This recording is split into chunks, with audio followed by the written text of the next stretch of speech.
This is Mark with causelocal.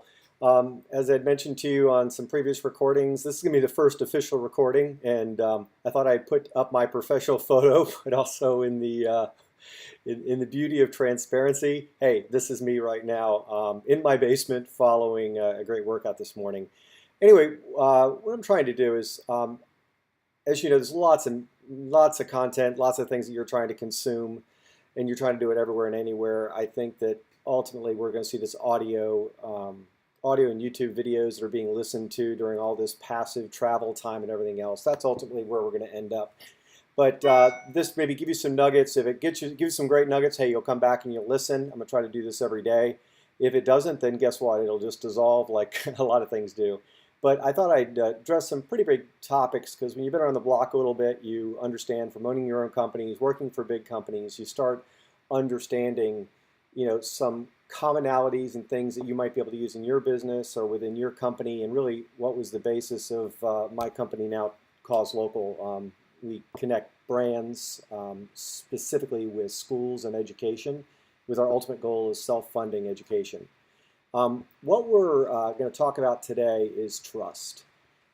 Big word, and we're not going to go through, this is going to be a 50-minute podcast or a 50-minute YouTube video, but the big thing about trust is all about transparency. And I use these mind maps because a lot of times people, what they do is they hide behind words, right? They throw so much at you, and I know this being a guy, you can only take so much stimulus and so many nuggets before you kind of either lose interest or you're like, I can't follow you anymore. I've reached the point that I can't pay attention anymore.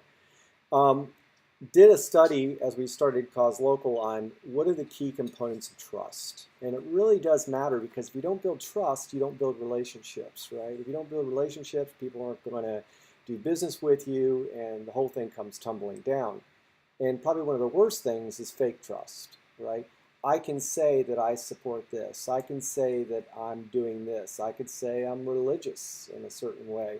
But at the end of the day, if you don't know me personally, if you don't know me sitting in my basement, if you don't know Mark with causelocal, then you don't really know me, and you're going to have to base it on something.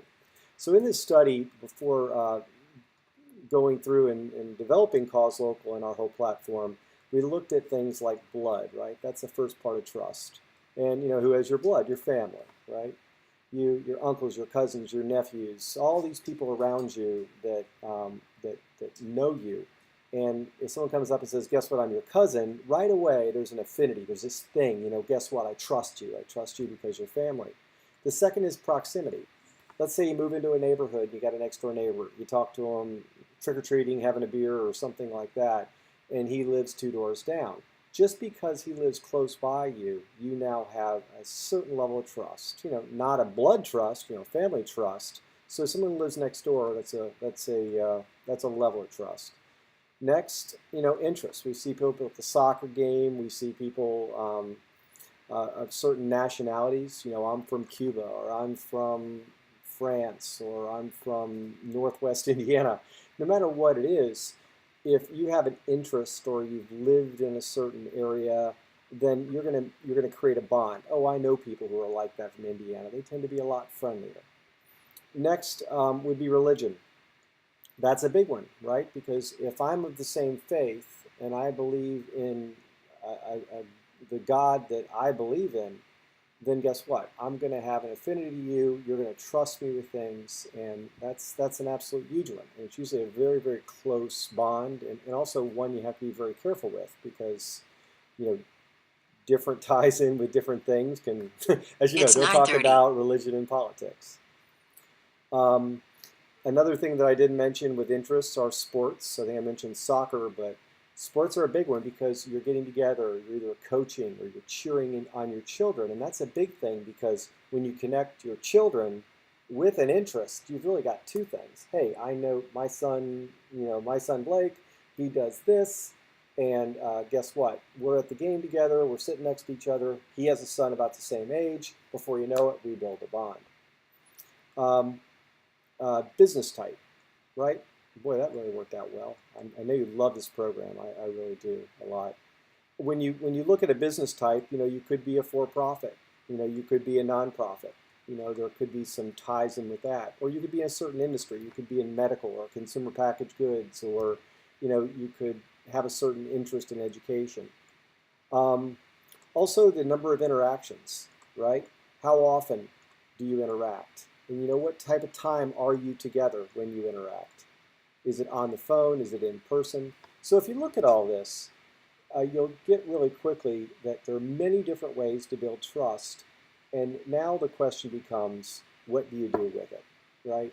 Once you have this bond and trust, the question is, it's very easy, or not the question, but the big thing is it's really easy to lose it. Sometimes it can be easier to gain it, but it's very easy to lose it, because as soon as you go against that trust, you do one thing wrong, before you know it, you've lost this whole foundation. So I don't care what other principle you've connected on. You could have the same religion, and your kids could also be on a sports team.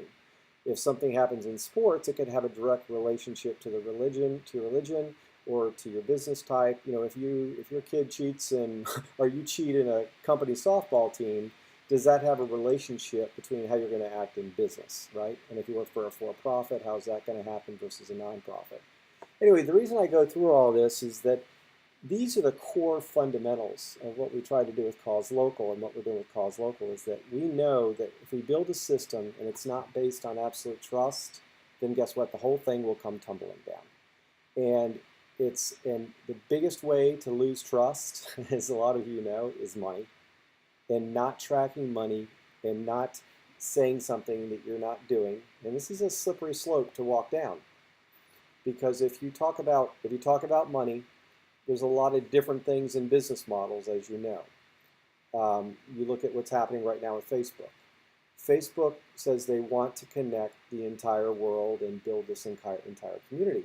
And somewhere in this whole conversation, I remember Zuckerberg was testifying, and he had talked about, someone had brought up, should Facebook be a nonprofit? And thought that was incredibly interesting insight. Because if you truly think about it, if you have trust, and that is your goal, is to connect people. Now you have a company that's asking you to share that data with them, because ultimately, Facebook has to pay for those servers, right? Facebook has to, advertise. They have to monetize that thing, right? That relationship that you have in Facebook. They have to go one-on-one. So Mark Zuckerberg's asking himself the question, how do I do that? I want people to connect, but if I don't make money, I'm gonna.